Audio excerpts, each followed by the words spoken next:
Welcome to Sergeant's Time. My name is Sergeant Apolinar, and I will be your instructor for today. Today's topic will cover military customs and courtesies. It'll be a two-part video, two-part instruction, because I don't want to draw it too long to where it's like an hour long of a video, right?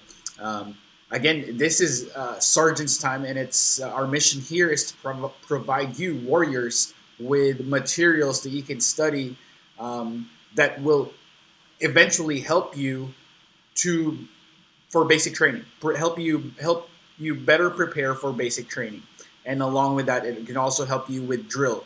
For example, we have a plan in place for us to provide you with the top three DNC that you need to learn: the position of attention, rest positions while at the halt, and the hand salute. Right. So providing that to you before drill, and so you know what to do, and it helps facilitate the whole training, and so you're not that lost in the sauce whenever you report for drill. Again, that's what sergeant's time is. It's helped to bridge that gap in between IDT and give you information that will help you for basic combat training. Without further ado, let's get right into this training. So, military customs and courtesies. Right, our actions for today is to learn how to render military customs, courtesy, and or honor for any render military customs, courtesy, or honor for a given situation, right? And conditions using this online platform, using this online environment, we will get through this. And the standards is the end state here, right? The standards that we want you to uphold is for you to be a developed soldier who will confidently display Army customs and courtesies and understand their significance to the Army profession. So again, we're going to cover the two blocks, right? The first two blocks, the difference between customs, courtesies, and tradition, and rank identification. And the other part to this military customs and courtesies, we'll cover that in a different video, which would be next week. Customs, courtesies, and tradition. History of customs and courtesies. The Army is an organization that instills pride in its members because of its history, mission, capabilities, and the respect it has earned in the service of the nation. A reflection of that pride is visible in the customs, courtesies, and traditions the Army holds. Adherence to them connects us with warriors throughout America's history. And this links to the Army National Guard history that we talked about last time, right? That the warriors that fought in the battle, the Revolutionary War, the Civil War, the World War I, World War II, Vietnam War, right, Korean War. There are warriors now, Army National Guard warriors that participated heavily in those conflicts, in those wars, and the customs and courtesies that we uphold in the Army, right? And again, in the Army, we have in the branch of the U.S. Army, we have three components. You have the active duty component, you have the reserve component, and the Army National Guard, right? And we all hold. In a way, we all hold the same customs, courtesies, and traditions, but in a way, we also have our different customs, courtesies, and tradition especially in the Alaska Army National Guard, right? So, learning them can help you learn and connect you with the warriors that have previously fought in America's history. For saluting, for example, some historians believe that the hand salute began in the late Roman times when assassinations were common. A citizen who wanted to see a public official had to approach with his right hand raised to show he did not hold a weapon. Knights in armor raised their visors with the right hand when meeting a comrade. This practice gradually became a way of showing respect, and in early American history sometimes involved removing the hat. By 1820, the motion was modified by touching the hat, and since then, that has become the hand salute used today. So, like previously mentioned, here in the future, we're going to cover the military DNC, drill and ceremony. The top three is what we call it: the position of attention, rest positions, the halt, and the hand salute. And so again, you know that, right? So it's all going to link together. As we walk with our superiors or our subordinates walk with us, it is a courtesy for the lower ranking individual to walk to the left and slightly behind the higher ranking individual. This comes from the days of the cavalry when officers wore a saber. Being they wore the saber on the left side, the saber was drawn out in a sweeping motion and ended up on the right side. To prevent injury to someone on the right side, they walked on the left. This also allowed for the subordinates to protect the right side of the higher ranking individual. And you'll see a bunch of these linking together, not only because not only will it look good, but it's also for protection, right? For security. And as an infantryman, that's security is number one. That's their number one priority, right? So in this case, when you're walking with somebody that's higher of rank than you are, you walk to their left side and behind, right? That's a courtesy that we have in the army. Drums and bugle calls were used to communicate orders to large groups of soldiers on noisy battlefield. Military buglers have been communicating with soldiers for centuries. Bugle calls told troops when to eat, when to go to bed, when to wake up, when to attack, and when to retreat, just to name a few. So, throughout your military career, right, you'll go on these ceremonies, and they will do bugle calls, right? And that's every note that you hear with the bugle call signifies something, right? And yeah, it's just part of the ceremony, and it gives that ambiance to it, to where, oh yeah, this is a military ceremony, right? The difference between a custom, a courtesy, and a tradition. A custom is defined as an established practice. Customs include positive actions, things you do, and taboos, things you avoid. All established arts, trades, and professions, all races of people, all nations, and even different sections of the same nation have their own practice and customs by which they govern a part of their lives. Many army customs complement procedures required by military courtesy, while others add to the graciousness of garrison life. The breach of some army customs merely brands the offender as ignorant, careless, or ill-bred. Violations of other army customs, however, will bring official censure or disciplinary actions. The customs of the army are its common law. These are a few. Never criticize the army or a leader in public. So here in the next couple blocks, we're going to go over some, not just customs, but just like it's not. Think of it also from a leader perspective, right? Just think about that not only in a custom way, but it's also a good thing to do, right? So, and you'll see what I'm talking about here. So again, a custom in the army is to never criticize the army or a leader in public. So when I say criticize, though, right? Use your critical thinking skills here. Use your it. Does that mean that you always just if you're in a leadership position, right? Well, I guess specifically for warriors, for basic training. I don't want to get convoluted with all these what are things to do, because I don't think that's the right place to do it, right? Let's go with that. I don't want to steer away from what we're trying to accomplish here. And again, what we're trying to accomplish here is set the basic understanding of what the customs, the courtesies, and tradition.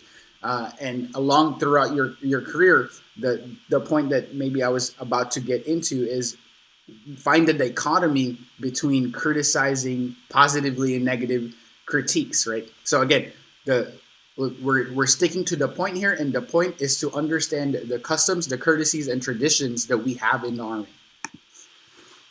Never go over the heads of superiors. Don't jump the chain of command.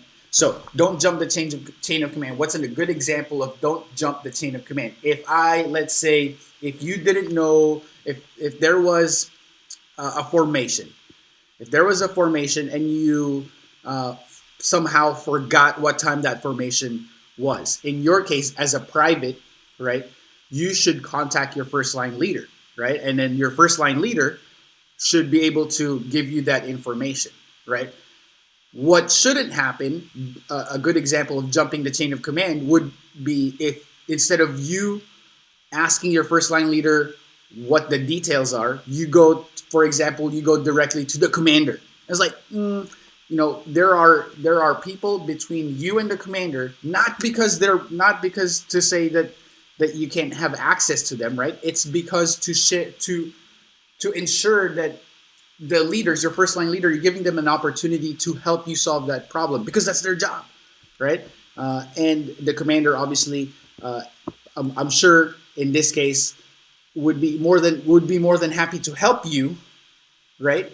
But there are certain practices that are in place, so you don't jump that chain of command, right? Because think about it in a battlefield perspective. Would you go directly to the general, right? Think about that, right? No, right? You go to your first line leader, get that information from your first line leader, and if you can't get that for example, if you can't get a hold of your first line leader, then go to the next person, and that would be the supervisor of that first line leader. For example, in this case, as a recruit, right, as a trainee, as a warrior, your first line leader here in RSP, while you belong to us in RSP, would be your recruiter. And if you can't get a hold of your recruiter, their team chief, or us right here in the RSP, in basic training, would be your first line leader would be your drill sergeants, and then the next person would be your senior drill sergeants, right? And then the first sergeant, so on and so forth. But again, it is a courtesy in the Army National Guard, in the Army, to not jump the chain of command. So another one is never offer excuses. Excuses, right? Don't offer excuses. It's funny that these things are regulatory, right? Don't offer excuses. There's no excuse in the world that is ever acceptable, right? If you screw up, accept it, move on, and go from there. This catches me all the time. My intent in every decision that I make is to execute to execute that intent, to execute my decision, and to never make an excuse if something goes wrong, or if something. Usually, you make an excuse when something goes wrong, right? Do I always do that every time? No, I am not a perfect leader, and I don't think there is a perfect leader. And if somebody claims that they are a perfect leader, maybe they're not a perfect leader, right? I am a human being, right? Even though the Army has given me all these schools, for example, the Drill Sergeant Academy, Recruiter, so NCOES, and leadership schools.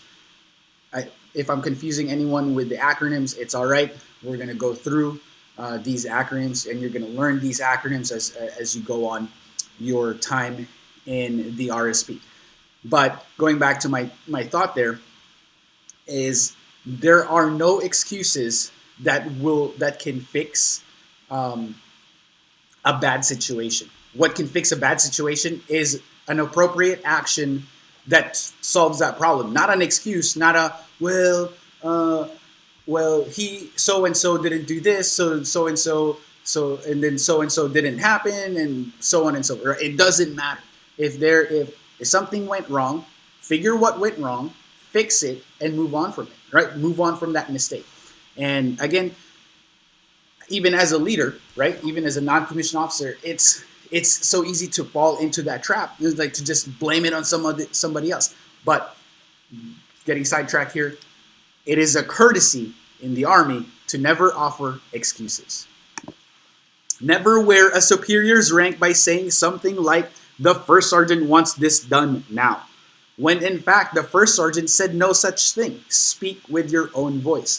So this other thing, right? Whenever a perfect example for this as a trainee is if you were tasked to be in charge of a group of your peers, and you're going to police call or do an area rebeutification of an area rebeutification of the company training area, right? And nobody's listening to you. because again, you're just peers, right? No, you don't really have no authority over them. You were just tasked. Maybe you're one of the high speed trainees during training, and for you, and you coerce them by saying, "Oh wait, hey, the drill sergeant said to do this," but really, they didn't. The drill sergeant never really said that, right? So again, it is a courtesy in the army to not wear a superior's rank by saying something like that, right? By saying, "Oh hey, first sergeant said this," but when they said no such thing, again, there are many principles out there that can help you communicate with your peers, with your subordinates, with your superiors, that can end up with accomplishing the mission, right? But that's a different topic. I think that's more of a leadership topic. So we'll move on from that. Never run indoors or pretend you don't hear, while driving, for example, the bugle call for reveille or retreat, even while driving. All right, so here we're talking about the bugle call for retreat, reveille, national anthem, and whatever the case may be, right? And we're going to cover what those are, what the retreat is, what the reveille is, what the to the colors is, what the army song, right? So we're going to cover that in the second part of this military customs and courtesies, right? So what they're saying here is don't pretend that you didn't hear this. Don't, for example, a good example of this would be at retreat, right? And when the flag's about to go down, you're supposed to stand outside, salute face the flag, or face where the sound is coming from, or the general area of the flag, and salute, right? But other soldiers, there are some soldiers out there, and there's some documented in the Facebook. Some of them run away or get into the car, turn up the music, and drive away, right? So that is a no-no. It is a courtesy. It is it is a custom in the army to never run indoors or pretend that you don't hear the bugle call for reveille or retreat. Never appear in uniform while under the influence of alcohol.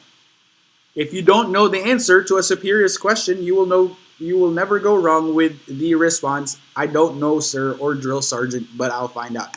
Again, it goes back to that case in point that what I talked about earlier.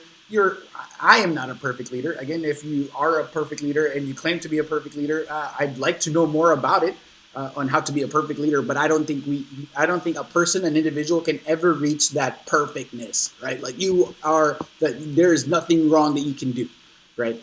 So, with that being said, it is okay to, if you don't know the answer, just simply respectfully say, "At this time, I don't know the answer to your question, sir, ma'am, drill sergeant, but I will find out."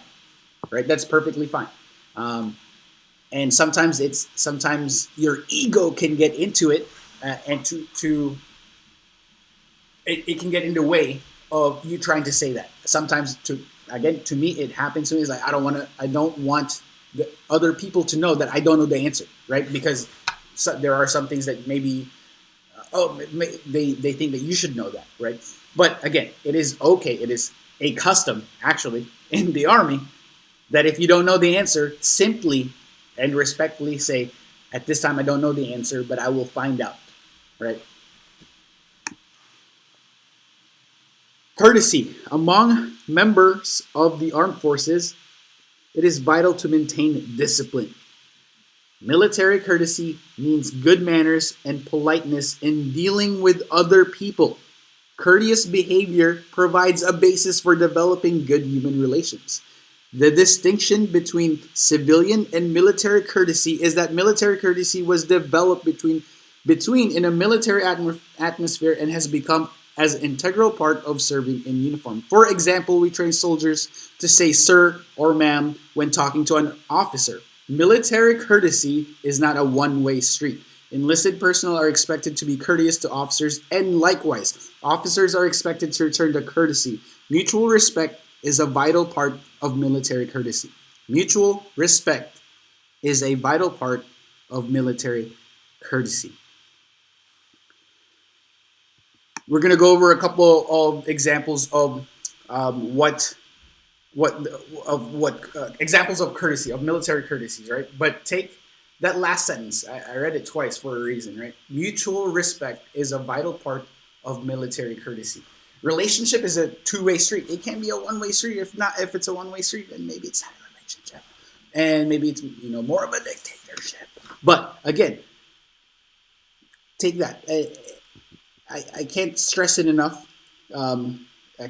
Military mutual respect is a vital part of military courtesy. So it's a two-way street. Take that sentence with you and put it in the back of your pocket, because it's going to come.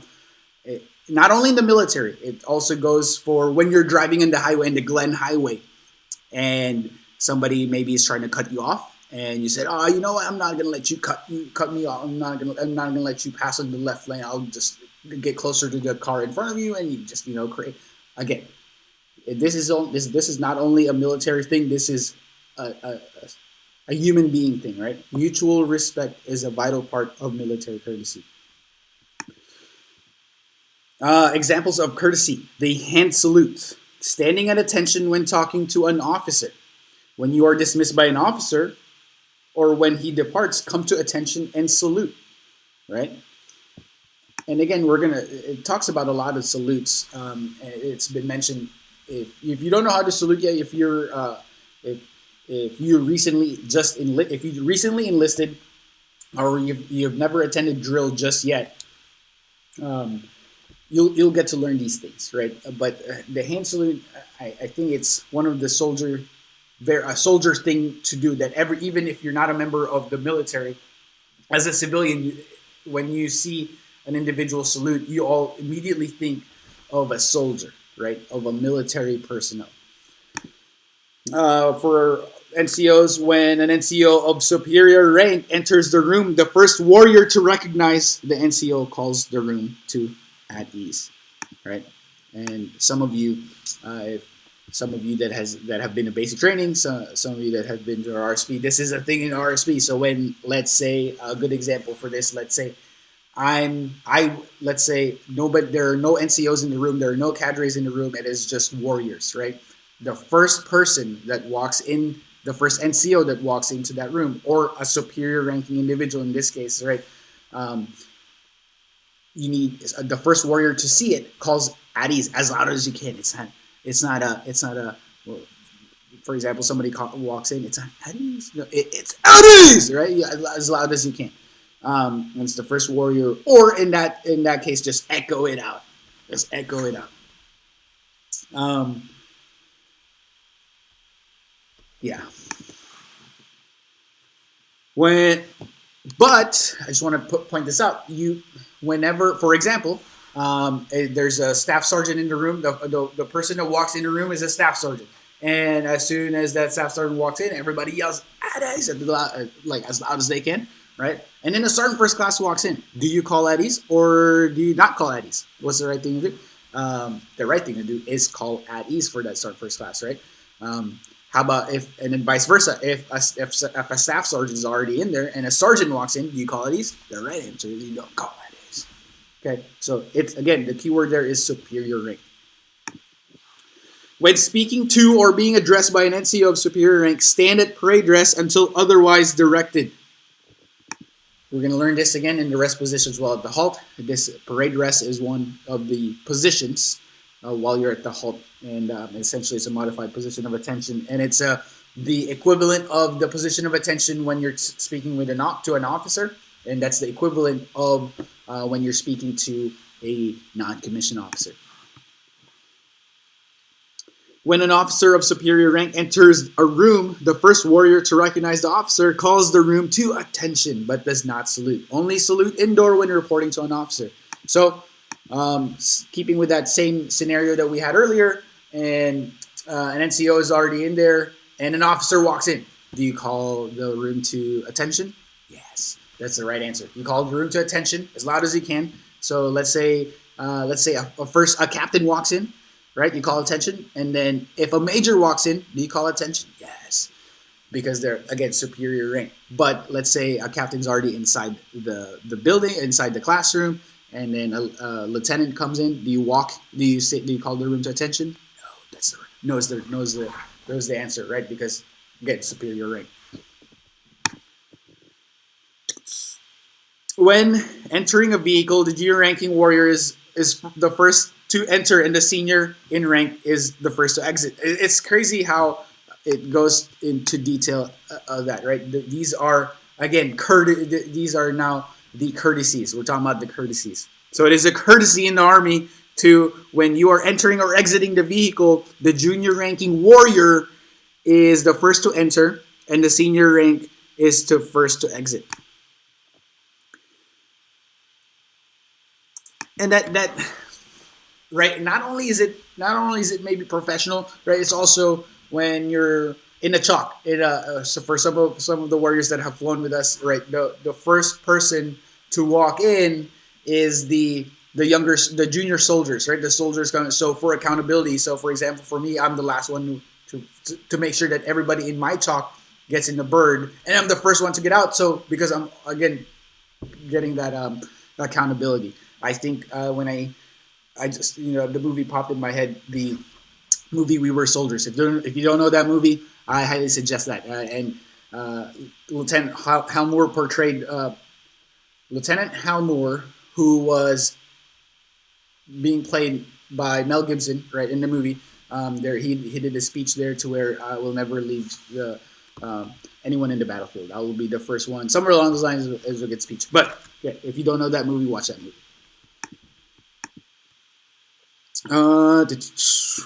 When outdoors and approached by an NCO/drill sergeant, you greet the NCO or drill sergeant by saying, "Good morning, sergeant. Good morning, drill sergeant." For example, right? That's a greeting of the day. That's basic, right? Greet them as loud as you can. Be proud of it. And if you have to do push-ups for it, then so what? You do push-ups for it, but greet them as loud as you can. Tradition.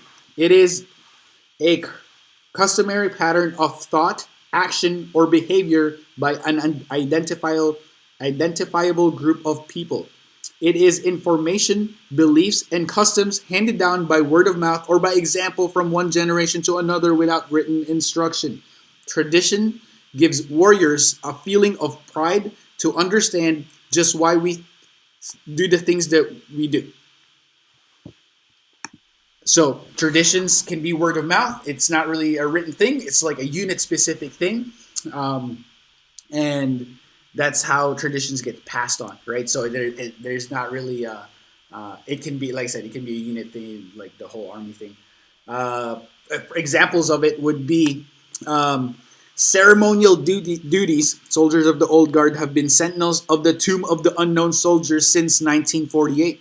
Bugle calls. The Green Berets of the Army Special Forces, right? So a tradition of theirs would be to wear the Green Beret. That's why they're called the Green Beret. And it goes for the airborne units, Marine Beret, Army Rangers, the Tan Beret, and one of my favorite, the Drill Sergeant, right? Don't touch the Drill Sergeant's hat. Cavalry units with their spurs and hats. Special designations, authorized unit nicknames such as Manchus, the 9th Infantry Regiment. This Manchu, they were known for the Korean War, if you didn't know that. Distinctive items of clothing worn in units such as belt buckles and tanker boots, the promotion party. Unit mottos such as "Victory starts here" or "Ranger leads the way." And the famous hua. Hua. This informational hua, but always understood, sounds is less a word than an audible affirmation of the warrior ethos. The warrior that utters that sound understands his task and will not quit until it is completed. That sound means warriors are ready and willing to accomplish the mission at hand. That's what hua stands for, right? There's not really a definition of hua. Hua can mean Roger. Hua can mean positive reaction, positive answer. But hua could also be a derogatory term, right? But hua is an overall just burst of cry that means warriors are ready and willing to accomplish at hand, right? It's an affirmation of the warrior ethos. If you don't know the warrior ethos, if you are in white phase or blue phase, you're wrong. You need to know what the warrior ethos are. I will always place the mission first. I will never accept defeat. I will never quit. I will never leave a fallen comrade. That can be found in the Soldier's Creed. I am looking at my clock and it's 30 minutes, and I don't want this to take too long. I don't want it to go over 30 minutes really. So we're going to, instead of doing it 2 parts, we're going to do it in 3 parts. We're going to cover the rank identification on the next segment, on the next video. And that's the beauty of this, right? So again, we covered a little bit of, we covered customs, courtesies, and traditions, right? And learn it. Learn it. Learn this video. Everything that we talked about can be found in the TC 7-21.13, right? This is where the regulatory guidance for what the customs, courtesies, and traditions are, right? So again, customs, for example, would be the hand salute, right? And you can trace that hand salute back in the Roman era still. And